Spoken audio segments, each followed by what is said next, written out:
बता दें कि वक्फ तरमीमी बिल के हवाले से राज्यसभा में गर्मा गर्म बहस इस वक्त जारी है।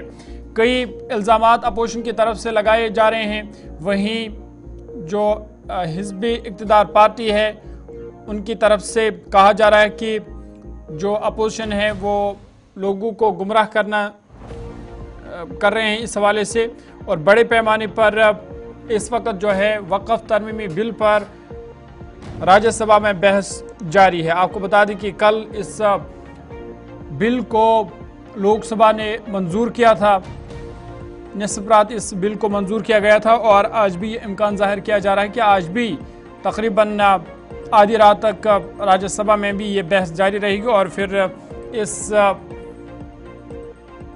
बिल को आज राज्यसभा से भी मंजूरी मिल सकती है। ताहम आज जब इस पर बहस शुरू हुई तो कई इल्ज़ामात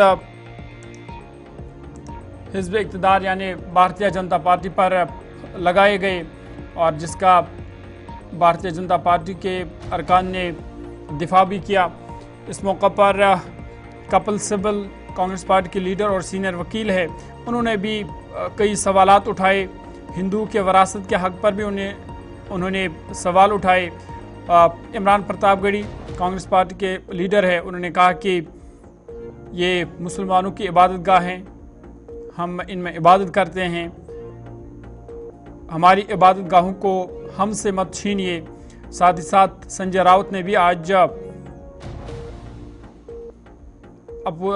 हिज़्ब इक़्तिदार पर इल्ज़ाम लगाया और कहा कि ये जो बिल है ये मुल्क के मफाद में बिल्कुल भी नहीं है।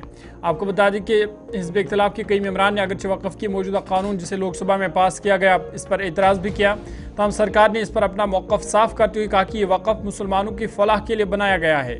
जो लोग गैरकानूनी तौर पर इनकी इमलाक पर काबिज़ है उनसे इन्हें आज़ाद करना है।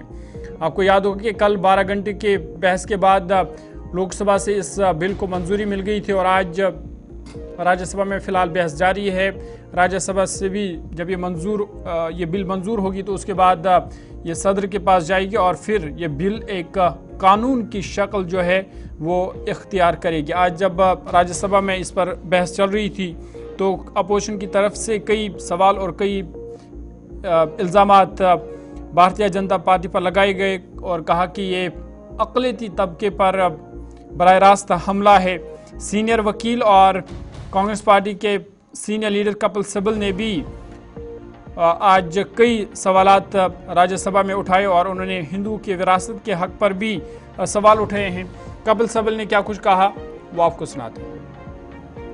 नोट कर लीजिए Nadda ji, total area of Hindu religious institutions in Tamil Nadu, Andhra Pradesh and Telangana respectively is 4,47,000 in Tamil Nadu, 4,65,000 in Andhra, 87,000 in Telangana, 723 acres with Tirumala Tirupati Devasthanam, and thus it comes to 10 lakh acres only in 4 states.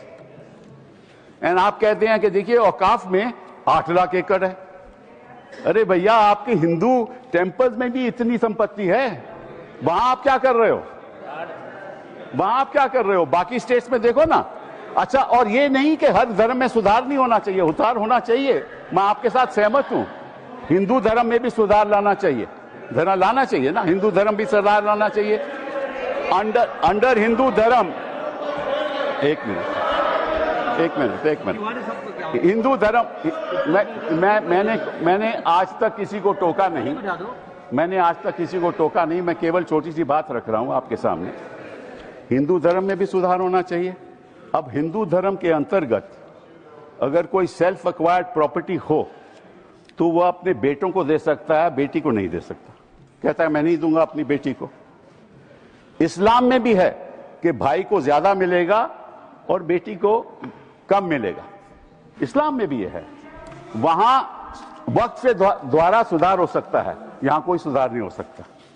तो आप अगर महिलाओं की बात करते हो तो एक कानून लाओ कि हिंदू लॉ में कोई अपनी सेल्फ एक्वायर्ड प्रॉपर्टी केवल बेटों को नहीं दे सकता, वहां महिलाओं का हक होना चाहिए।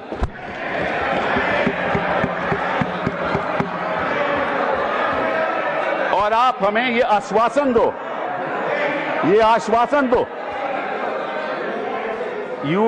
you make a commitment in this house that you will bring a law which will protect the right of daughters when they want to give away their self-acquired property.